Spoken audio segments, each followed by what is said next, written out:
होने वाला है। अब विश्वामित्र जी ने कहा तुम ऐसा करो, पैर स्पर्श कर दो। उन्होंने सीधे सीधे कह दिया नारी है, मेरी माँ के समान है, मैं इसके पैर नहीं लगाऊंगा। तो बोले मैं इसके परिक्रमा लगाता हूँ। और भगवान ने जल्दी जल्दी परिक्रमा लगाई। तो पैरों से जो मिट्टी उड़ी, उस उड़ी हुई मिट्टी से जब उस शिला का स्पर्श हुआ तो वह बिल्कुल सुंदर नारी बन करके और हाथ जोड़ करके खड़ी हो गई। यहाँ समझने की बात यह है कि हमारी आस्था अगर दृढ़ है, पक्की है, तो अगर हमको कोई योनि में पत्थर भी बनना पड़े और हमने भगवान के यहाँ खाता लिखा रखा है कि हम तुम्हारे भक्त हैं, तो पत्थर में भी आकर के हमारा उद्धार कर सकते हैं। अब आप देखो पत्थर का उद्धार कैसे होगा। तो मैं आपसे पूछूं कि आजकल जो मूर्तियां बनी हुई आती है वो काहे की बनी आती है? मार्बल की। और तुम मकानों में भी क्या लगाते हो? मार्बल लगाते हो। सीढ़ियों पे भी मार्बल लगाते हैं। एक ही खान में से निकला है, एक खान में से ब्लॉक निकला, आधा ब्लॉक सही निकला मजबूत, उसको काट करके किसी कारीगर ने अलग रख दिया, बोले इसमें से मूर्ति छांट लेंगे। और एक ब्लॉक में से उसने छोटी छोटी फर्शियां निकाल करके और सीढ़ियों के ऊपर जमाने जैसी फर्शियां बना दी। तो मंदिर में दोनों ही प्रकार की चीज होती है। मूर्ति बनी रहती है वो मार्बल की रहती है, सीढ़ियों के ऊपर जो है वो भी मार्बल लगा रहता है। एक दिन सीढ़ियों के मार्बल ने मूर्ति के मार्बल से जवाब सवाल किया। सीढ़ियों का मार्बल कहता है कि बोले भाई तू और मैं दोनों मिलकर के एक ही खान से एक ही टाइम पे और एक ही मालिक के यहाँ से अपने निकले, लेकिन तू तो पुजवारा है, तुझे रोज लोग लड्डू का भोग लगा रहे हैं, कोई कलाकंद लगा रहा है, कोई बर्फी पेड़ा, और तू तो मजे ले रहा है। और मैं कितना खोटा कर्म करके आया हूं, जो लोग आते हैं जो जूती खोलते हैं मेरे ऊपर, पैर डालते हैं मेरे ऊपर। अपन दोनों भाई हैं, लेकिन तेरी गति क्या है और मेरी गति क्या है, इसका अंतर क्या है, इसका कारण बताओ। मूर्ति वाला वहां मार्बल बैठा था, जो वो बैठे बैठे हंसा। उसने उस सीढ़ियों के मार्बल से कहा, बोले भाई इसमें एक ज्यादा अंतर नहीं है। बोले छोटा सा है। बोले क्या? हम जब निकले थे उसमें से तो परखने वाले ने हथौड़ा मारा, उस हथौड़े से तुम घबरा करके और अपने दिल को तोड़ लिया, तुम लोग मजबूत नहीं रखा। तो उन्होंने देख लिया कि इतना हिस्सा खराब है। और जब मेरे माथे पे चोट मारी तो मैंने उस चोट को सहन कर लिया। कारीगर ने देखा ये मजबूत है, और फिर मेरी दुर्दशा वहां तक ही समाप्त नहीं हुई। तो बोले 6 महीने तक बारीक छीनी लेकर के और उसने मेरी छाती पे इतनी चोट मारी, इतनी चोट मारी कि उस चोटों को सहन करते करते मेरी दुर्दशा हो गई, लेकिन फिर भी मैं नहीं टूटा। जब नहीं टूटा तो इतनी चोटें सहन करने के बाद फिर उन्होंने मेरा मूर्ति का रूप दे दिया। और आज यही संसार का नियम है, जो संसार में ज्यादा चोट सहन करते हैं उनकी तो पूजा हो जाती है, और जो एक चोट में टूट जाते हैं उनको वहां जूतियों की तरफ खोल दिया जाता है, ताकि लोग उसके ऊपर चप्पल खोले। ये कर्मगति नहीं है, ये मन का विश्वास है, मन की दृढ़ता है। तो बोले भाई अगर आज तेरे ऊपर लोग जूती खोलते हैं और तेरे ऊपर अगर दुनिया भर की गंदगी पड़ती है, तेरी पूजा नहीं होती है, तो इसमें मेरी कमी नहीं है, तेरी कमी है। तू इस संसार की मार को सहन नहीं कर सका। ये संसार कभी भी किसी को प्यार, प्रेम, स्नेह नहीं देता है, ये सदैव चोट ही चोट देता है। और संसार में उन्हीं लोगों की पूजा हुई है जिन्होंने चोट सहन करी है, जो बिल्कुल फूलों में और हाथों हाथों में जी करके मर गए, उनको तो कुत्ते भी याद नहीं कर रहे। और जिन्होंने चोट सहन की है सब की फोटो लगी हुई है दुनिया में। आप देखो जीसस क्राइस्ट, हाथों में कीले गाड़ दी, माथे में कीले गाड़ दी, छाती में कीले ठोक दी, पैरों में कीले ठोक दी, घुटनों में कीले ठोक दी। और इस संसार ने उनके साथ वो दुर्दशा की जो शायद किसी व्यक्ति के साथ कर दे तो उसकी आत्मा चित्कार उठे। तो उन्होंने उस चोट को सहन किया। आज लोग जगह जगह क्रॉस का निशान और जीसस क्राइस्ट की पूजा करते हैं। पहले तो उसको दर्द दे दिया, उसके बाद मरने के बाद संसार उसकी पूजा कर रहा है। महात्मा गांधी पूरा जीवन एक लंगोटी में बिता दिया उस व्यक्ति ने, लेकिन उसको गिफ्ट में क्या दिया? 3 गोलियां। बोले जाओ ये तुम्हारी त्याग की गिफ्ट। इस्लाम धर्म की बात करते हो तो मैं इस्लामियों के लिए कहता हूं,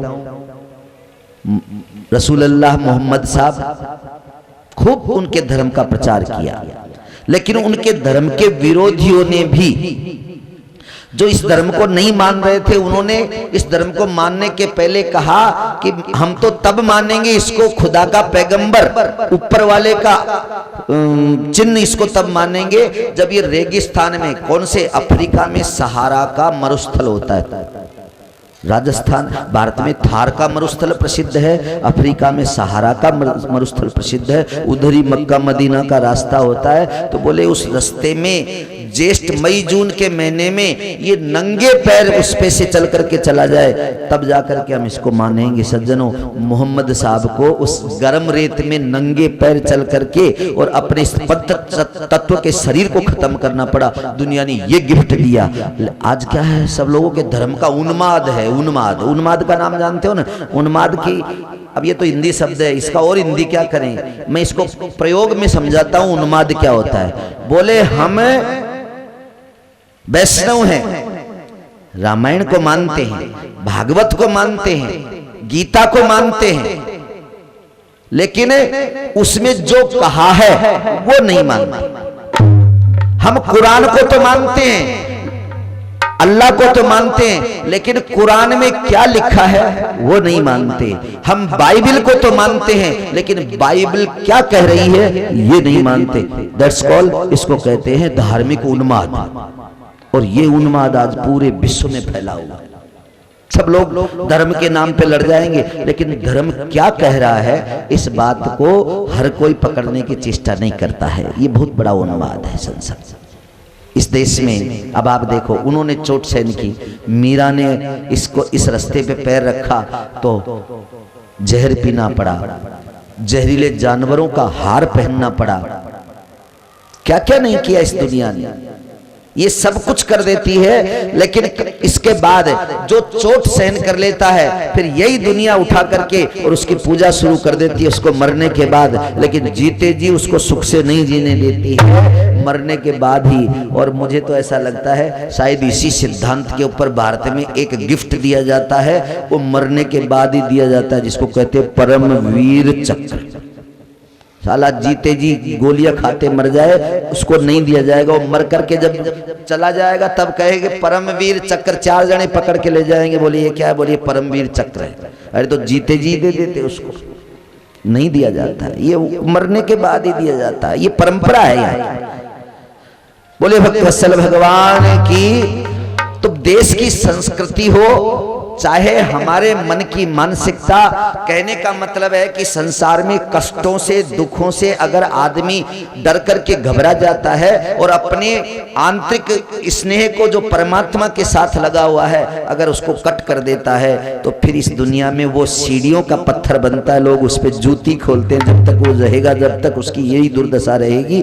इसलिए अपने प्रेम को अनन्य बनाने के लिए आदमी को दृढ़ भावना रखनी चाहिए। और दृढ़ भावना अगर तुम पत्थर भी बन करके रख गए तो कम से कम ये तो सुविधा है। अरे मंदिर की देहरी के अगर पत्थर बनोगे तो उस देहरी के ऊपर सीढ़ियों पे लगेगा तो भक्तों की जूतियां खुलेगी। और तुम कहीं सिनेमा हॉल या कहीं कैमरा हॉल या ऐसी जगह पे बन गए तो वहां तो सारी दुर्दशा है। तो यह कहते हैं कि पत्थर भी बनी अहिल्या, तो कहां बनी? उस पवित्र जंगल में जहां संत लोग तपस्या करते हैं, उस जगह वो बनी।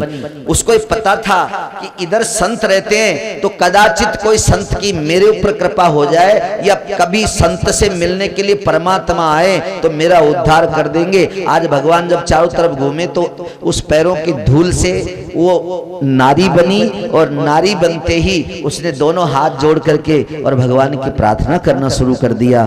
पर सत पग पावन शोक न सावन, प्रगट भई तप पुंज सही। उसने प्रगट होकर के, ध्यान देना क्या इसमें क्या लिखा है, प्रगट भई एकदम प्रकट होकर के उसने परमात्मा को प्रणाम किया। बोले प्रभु मैं आपको प्रणाम करती हूँ। बोले तुम कौन हो? बोले मैं अहिल्या।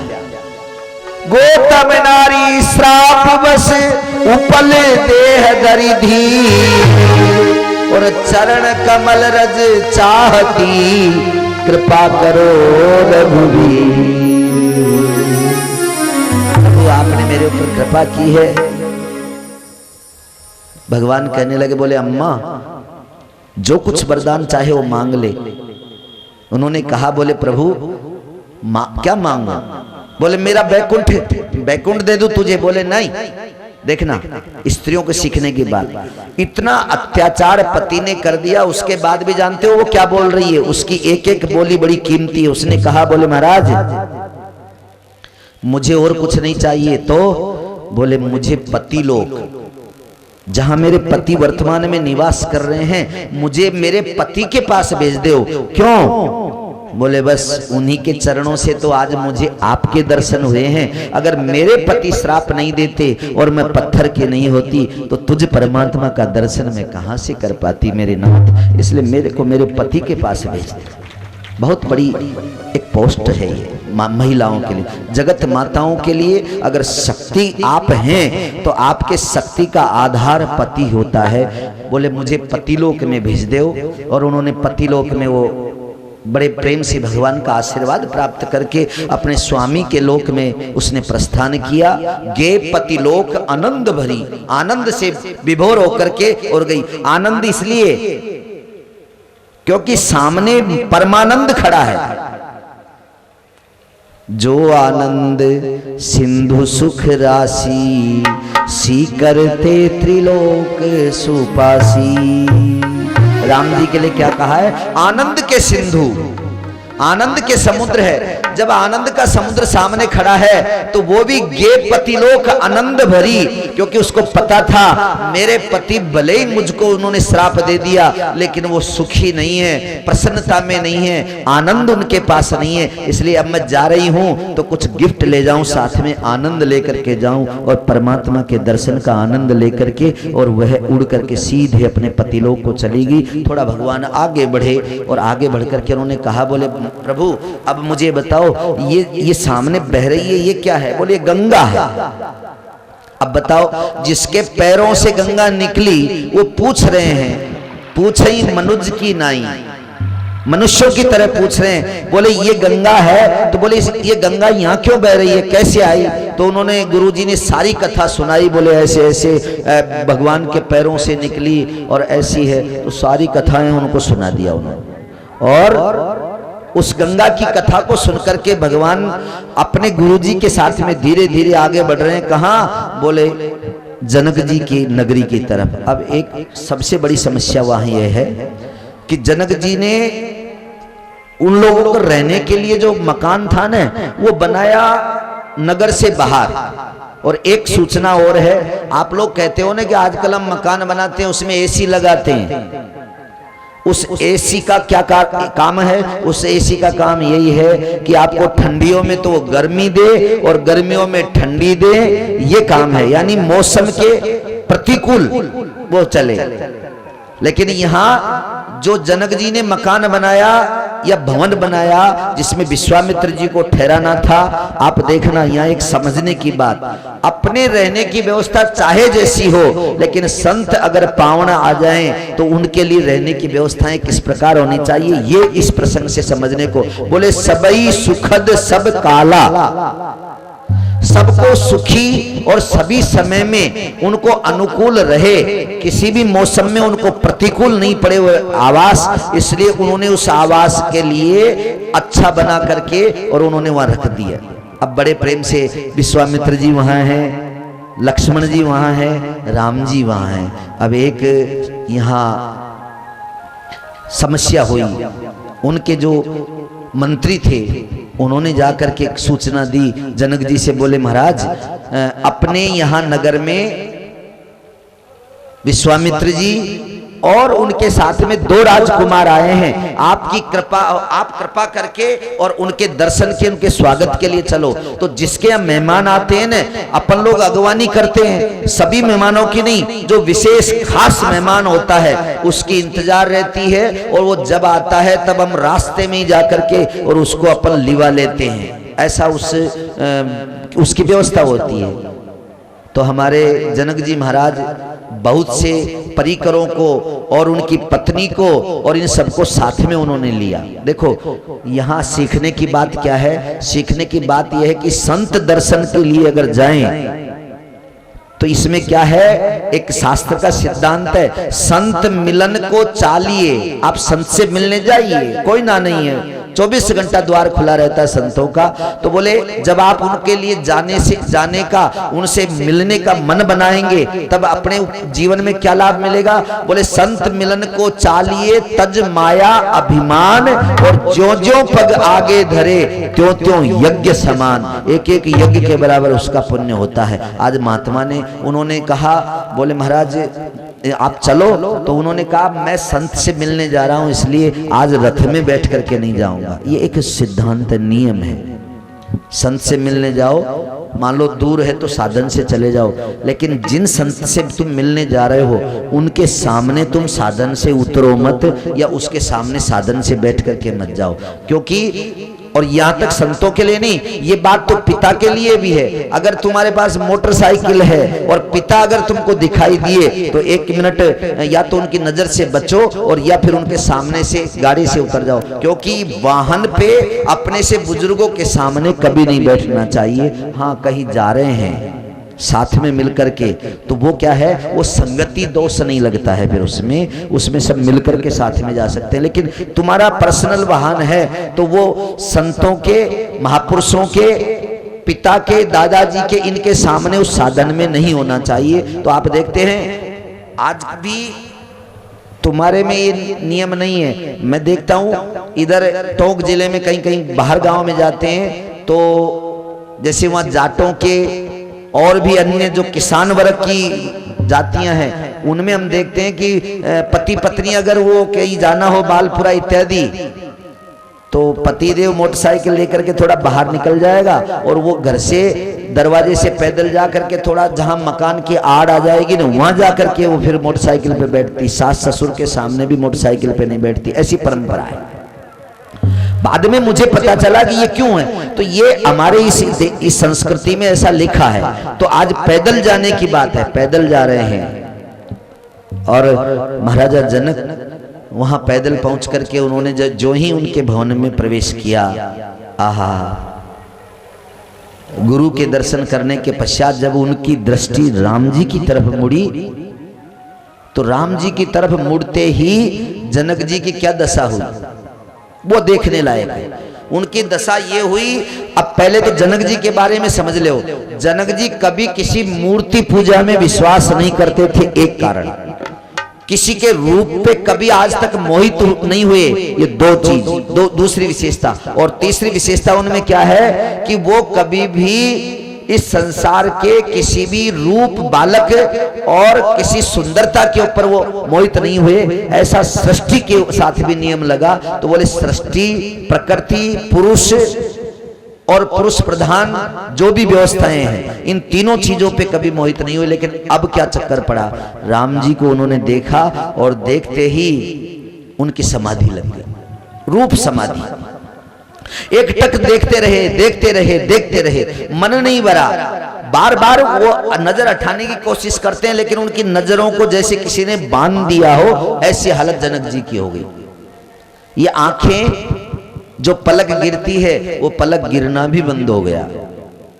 और जो ही उन्होंने लगातार देखने का जो क्रम जारी रखा, तो सबके सब थोड़ी देर तो इंतजार किए कि महाराज होश में आ जाएंगे, लेकिन महाराज तो बेहोश हो गए। देखते देखते मतलब खो गए, और आंखें भी बंद नहीं होती है, जैसे कि कोई बैठे बैठे ही खत्म हो जावे ना, ऐसी स्थिति होगी जनक जी की।